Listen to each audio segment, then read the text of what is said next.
Good afternoon. Phil Lindemann with your Krystal 93 News for Mountain Comfort Furnishings and Design. A teenager with no license was one of two drivers injured in yesterday's early morning accident on Highway 9 through Blue River. The teen and the other driver were the only people involved. Both were hospitalized. That stretch of Highway 9 is notorious for accidents.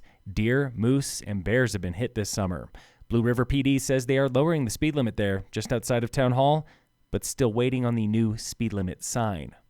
Judge Edward Casillas has written the final chapter in the Summit Middle School sex assault scandal. Almost 3 years later, Casillas has dismissed all charges against 3 educators, including former principal Greg Guevara. A grand jury indicted all 3 for failure to report the alleged abuse. Another educator took a guilty plea. But when a jury found the accused gym teacher not guilty, Guevara's attorney teamed up with the 2 remaining educators. They have successfully cleared their names. Breckenridge just set a record for the most expensive August in home sale history. Average home price last month was nearly $3 million. That is 14% more than the previous record from last year, 23% more than the market boom of 2021. Homes in every other Summit town, they were selling for nearly the same or less than last year. Town of Frisco is bringing back its free repair fair. Show your favorite jacket, tent, or backpack a little TLC this Saturday from 10 a.m. to 2 p.m. at the Old Community Center on 3rd Avenue. Experts will patch up holes and zippers. Pros will also be sharpening knives, hatchets, and axes, and a bike mechanic will be there for simple repairs. Please, 1 item per person.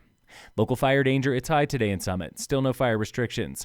The winds have been blustery, but still no growth on the Pearl Fire near Red Feather Lakes. Containment, it's minimal.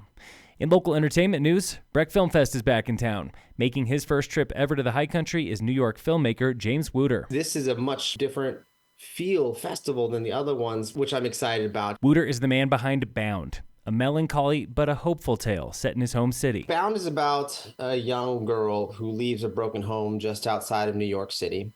She finds herself in New York City homeless. All she has is her pet pocket squirrel with her. She realizes at a certain point she needs to go back home and face what she ran away from in order to truly be free. Like so many films at festivals of any size, Bound is a true DIY project.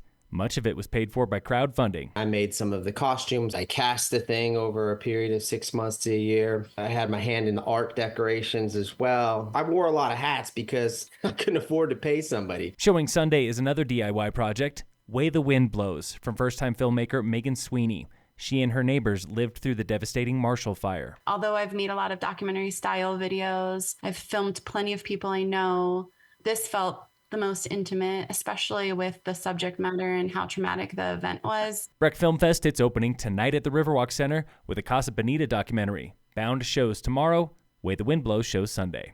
In sports, this just in from Copper, Dew Tour will not be back this winter. The event's been there almost every year since 2019 when it left Breck.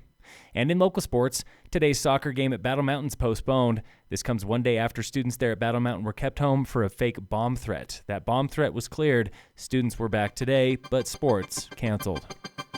Phil Lindemann, Krystal 93 News.